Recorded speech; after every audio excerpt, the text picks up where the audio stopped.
The motel didn't appear on any map. Lena realized that too late. Her car died just after midnight on a deserted highway somewhere deep in the mountains. No signal, no passing cars, just endless forest and freezing rain pounding the windshield. Then she saw the sign, Pine Shadow Motel, vacancy. One flickering neon light buzzed weakly in the storm. Lena had never been so relieved to see a building in her life. The motel sat alone beside the road, wrapped in fog. It looked ancient.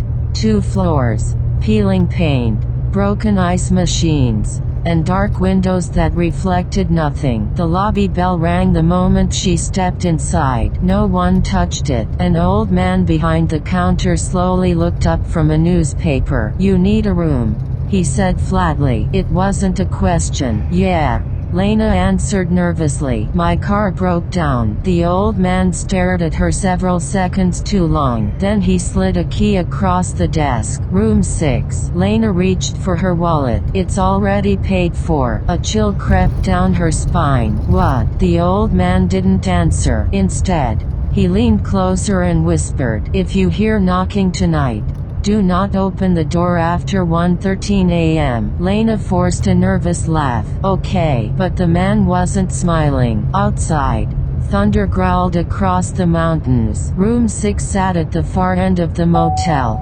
isolated from the others. The hallway lights flickered overhead as Lena unlocked the door. The room smelled old, not dirty, just old, like damp wood and something rotten hidden beneath the floorboards. She dropped her bag beside the bed and checked her phone. Still no signal. Perfect. The television turned on suddenly by itself. Static hissed across the screen. Then an image appeared. Security camera footage. The motel parking lot. Lena frowned. The footage showed rain pouring outside in real time. Then she noticed something strange. A figure stood beside her car, tall, motionless, watching room 6. Lightning flashed outside her actual window. Lena rushed to the curtains and peeked outside. The parking lot was empty. When she turned back toward the TV, the figure was closer now, standing halfway across the lot, still unmoving, still staring directly at the camera. Lena grabbed the remote,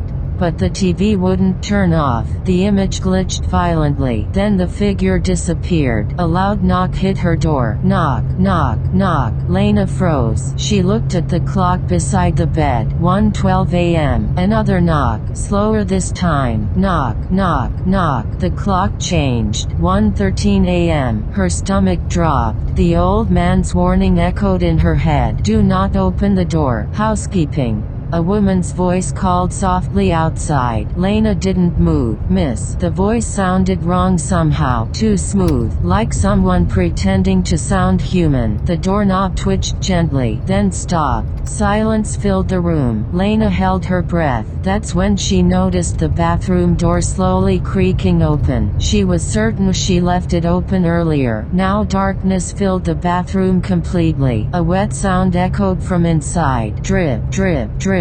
Lena stepped backward carefully. Something moved in the dark, very slowly. A pale hand wrapped around the bathroom doorway. Then another. A woman crawled out onto the carpet. Except her body bent the wrong way. Her arms were impossibly long. Her jaw hung open so wide the skin around it had split apart. Water poured from her black hair onto the floor. And her eyes were completely white. Lena screamed and stumbled toward the motel door. The creature suddenly stopped crawling. Its head tilted sharply toward the window, like it heard something outside. Then came screaming, not from inside the room, from outside across the motel parking lot. Multiple people screaming at once. Lena looked through the curtains. Every motel room door had opened. People were running through the rain, but something moved among them. Tall shapes, too thin, dragging themselves unnaturally fast across the pavement. One of the creatures caught a man near the ice machine. It lifted him effortlessly into the air, then folded him backward until his spine snapped with a loud crack. Lena covered her mouth in horror. Behind her,